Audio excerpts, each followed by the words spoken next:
So let's then jump into the slides. Disclaimer slide. I want to start by talking about where we're looking to go. We want to build the network as this programmable platform where your SDN control application is running across your entire network, collection of switches, servers, NICs, other types of devices in there. And if we could make all of these different types of devices be programmable to some extent, and if we could have some commonality in the way that those are programmed, then this could become a really powerful place to go and build really interesting new ways to solve networking problems and maybe come up with a brand new network. And at the same time, we want to be able to look at every step of the way of that system to be able to measure how well that system is behaving, be able to detect when there's issues, and be able to fix problems that may arise inside of your programmable platform. So this is a pretty big, lofty vision. So how do we get there? And so this vision is really why we have been using P4 in different places. And with P4 adoption thus far, it's really been a mix and match where some folks are using P4 natively in their control plane applications. It makes it easier for them to define exactly what that control plane application needs to do and how it relates to the data plane underneath it. And that relationship can be defined with a runtime contract. Another usage that people have found to where P4 gives them value. And the runtime contract says from the sort of SDN software layer down to the data plane below, if you can support this data plane, I can run my application on top of it. And that's really powerful. That's something that can happen offline before you even go and build out this monstrously complex system. You can go and find out if the data plane below can satisfy the requirements of your application. The third usage, which is something that we're going to talk about a lot today, because it really it's a really important feature of P4 within OVS, is the concept of being able to sequence multiple applications inside of a data plane. So we'll go into that a little bit more. And then the fourth most well-known usage of P4 is that you can take your P4 program and you can compile it into hardware. And I think that some people think that those things are one-to-one, where you always use P4 just to do programmable hardware, but it's just one of these several usages of P4. And I think that within OVS, we can pick and choose which one of these four usages, is valuable to us if we are using OVS with P4. And so I'm going to go through a couple of these as examples as I talk about why we would want to have P4 inside of OVS. And to go back to that sequencing, application sequencing function, if I just take, and now this is a relatively complex usage, but just take the transmit path of a data plane in a system that, with a configuration that's very, very interesting to many of our customers, is that I have some business logic or some tenant that is running their own networking stack, and they send a packet. And I want that packet to be Kubernetes networked. I want to do all my routing and load balancing and ACLs within Kubernetes. And then maybe I've layered below Kubernetes, I'm using OVS to give me some of those networking functions, but maybe also others to provide an infrastructure as a service abstraction. And then OVS uses the Linux infrastructure to be able to enable tunnels, do bridges, other features like that. Another common feature of OVS is to have an encrypted tunnel from vSwitch to vSwitch to protect your data as it's running across the network.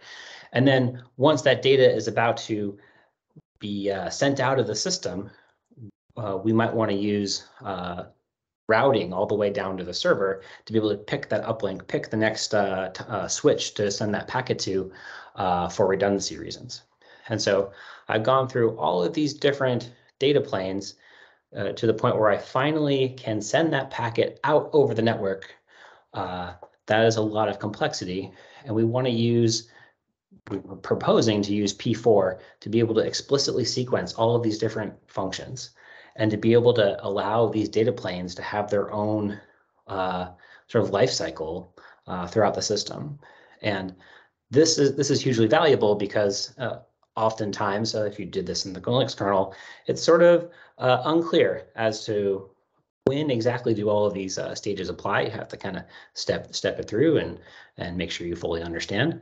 And so with P4, it would be entirely written down and executable in terms of how all of these functions work. And then layered on top, we want to be able to see at every different stage how that pipeline is functioning. And that's where SDN can come in and give us that visibility, can give us that monitoring function, and could even help us debug this sort of train of packet processing as the packets are moving in and out of the network. And if you would take all of those different functions that we just described and tried to map out their control planes, they're all sort of independent. And today we kind of tie all these together with the Linux kernel so that FRR can have a routing table. OVS uses different functions with the tunnels. Kubernetes is very native with Linux, and Strong Swan ties in there as well. There is really no sort of SDN linkage in here, but just to show that this is sort of a little messy in terms of you have all these different control planes running around. They all have to be running sort of sequence within the Linux kernel. And then if you want to have something on top, like an SDN controller or just some sort of application that's trying to monitor all of this, it's yet again another layering of, okay, how do I get into the right places inside my data path? So then that brings us to why a coprocessor. So we started out by, and this is many years ago, to try to add P4 directly to OVS. So let's take all of the OpenFlow processing that OVS does, and let's just replace it with P4. And I think that there's definitely a lot of potential in that approach, but we didn't want to really make that type of engine swap inside of OVS to enable P4. So then the second step was, well, why don't we create a new proto to make it another option inside of OVS? And that still felt like a lot of extra, I guess, surgery to add a new proto and create this new pathway inside of OVS. So we thought, what if we instantiated the P4 separately inside the system? And then OVS could tap into that P4 pipeline, sort of copy its state that it had out of OVS and into the P4 pipeline so it could run side by side. And we would just need to have OVS make that state synchronization function with the P4 pipeline that's running alongside it. And so that's where we landed on this coprocessor approach. It's really just saying that OVS will be another P4 speaker in the system, and we'll be able to have a set of tables and have a set of rules that it will program. Whenever it would normally program something in OpenFlow, we just copy that state over into the P4 pipeline. And so that ends up looking kind of like this, where we first instantiate the P4 pipeline. On ipdk.io, we have all the code to instantiate a fully software pipeline, but it's swappable. So if you had your P4 pipeline and it's running in hardware, running in a switch, running in an IPU. It runs exactly the same way. So you instantiate this P4 pipeline, and you run the agent on top that can listen to RPC messages for clients that want to connect to this P4 pipeline. That could come from the SDN controller up top, which is totally optional, or it could come from left to right from OVS.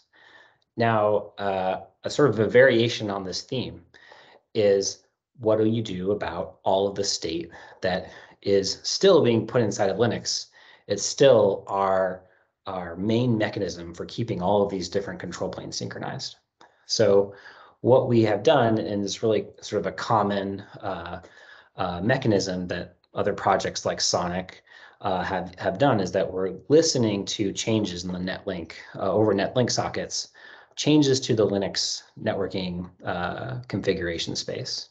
So if FRR comes and creates a route, sets up ECMP, or if TeamD goes and sets up LACP, then that information will be relayed from Linux over into the P4 pipeline.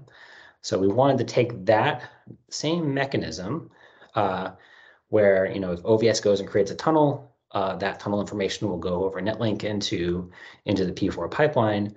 But then if there's a configuration in OVS, let's say a new table entry is created, new MAC address is learned, that we use P4 runtime to go over and copy that new MAC address into the P4 pipeline. And because the P4 pipeline is going to see the packets first, either they're coming from the physical network or they're coming from vhost or VF or SRIOV, because that pipeline is going to see that packet first, the copy that we've made of all the control plane state, or all the data plane programming that needs to happen, that will be applied to the packet. And then if there's something that the data plane can't handle, then we can push it back into the Linux subsystem, and you can sort out those exceptions, whether it could be something as simple as, oh, I need to send this packet to the BGP stack, or an LAC PDU needs to go to TeamD, or it could be a packet that my hardware or software pipeline doesn't understand and needs to go back to the software.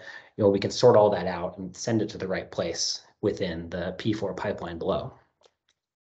And something that we are starting to develop on top of this is, now that I have this P4 capability, I'm copying all the state into the pipeline, I can start to layer more applications on top.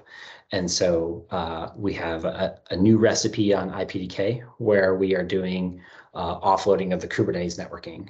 We're offloading the routing, the ACLs, the stateful load balancer out of the Kubernetes networking and into this P4 coprocessor.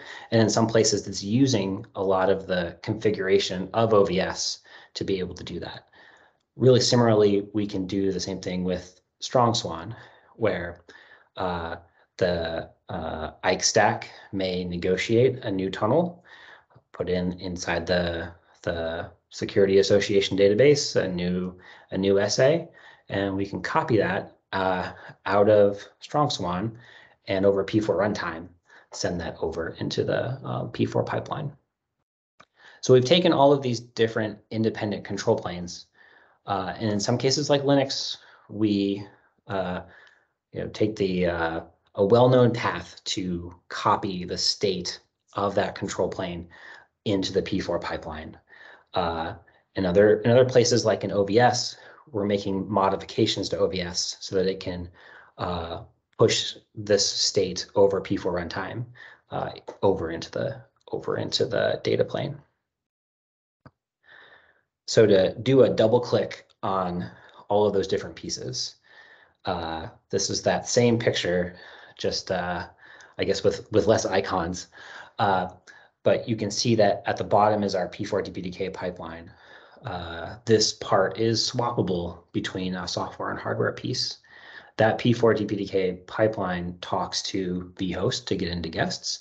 It talks to the Ethernet ports below, And then when exception packets, such as a packet that needs to go to the routing stack or a packet that needs to go to OVS, those are trapped over through on the left-hand side.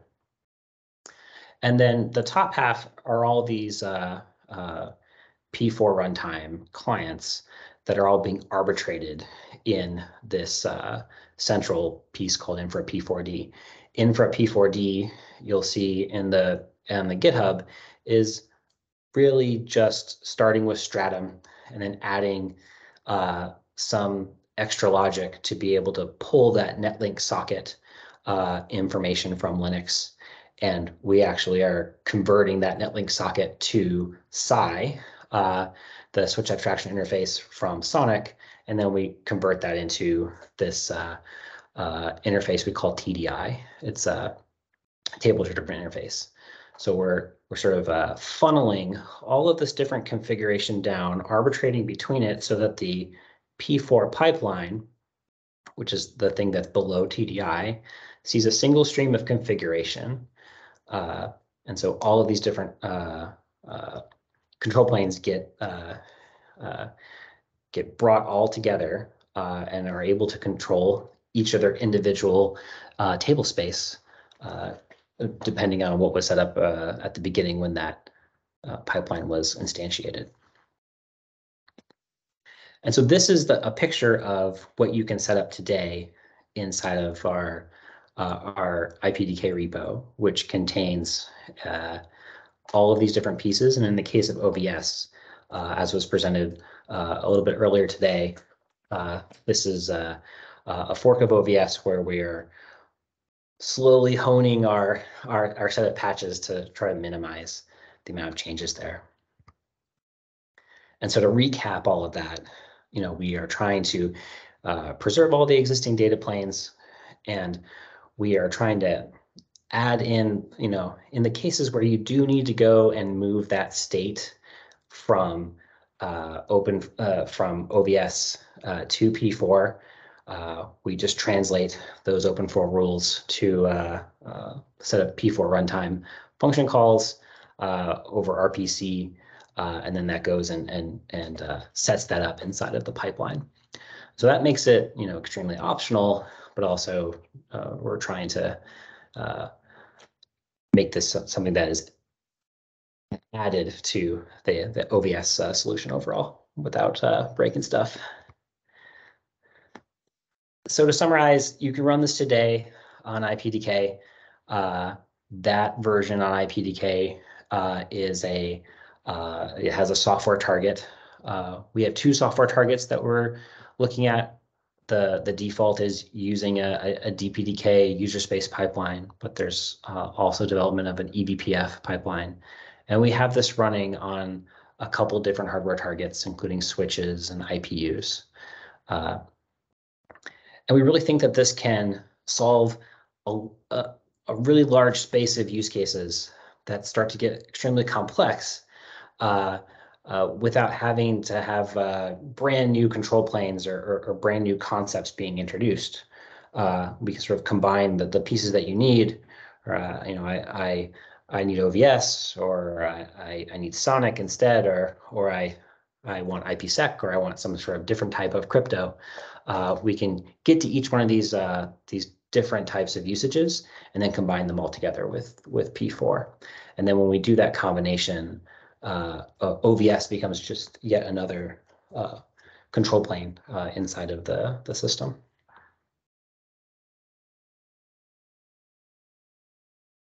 Thank you very much, and we'll open it up for questions.